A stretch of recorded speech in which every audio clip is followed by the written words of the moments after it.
Nasa 600 pamilya ang nilikas sa Benguet Province ayon sa Provincial Disaster Risk Reduction and Management Council, habang 3 katao naman ang naitalang nasawi sa lalawigan dahil pa rin sa pagguho ng lupa. May report si Debbie Gasinga ng Philippine Information Agency. Malakas na bugso ng hangin na sinabayan ng walang patid na pag-ulan ang dinala ng bagyong uwan sa lalawigan ng Benguet.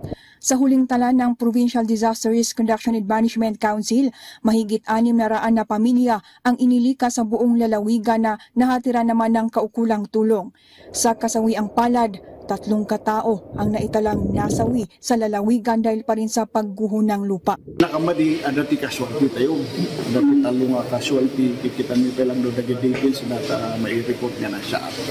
8 kalsada rin ang naisara dahil sa pagguho ng lupa, pagkatumba ng mga puno at poste ng kuryente.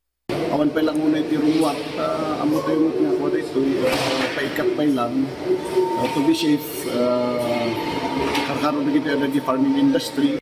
Samantala, nagpapasalamat naman ang magsasakang ito sa La Trinidad dahil hindi binaha ang kanilang mga pananim sa strawberry fields. Anya, dahil ito sa agarang aksyon na ginawa ng pamahalaang lokal.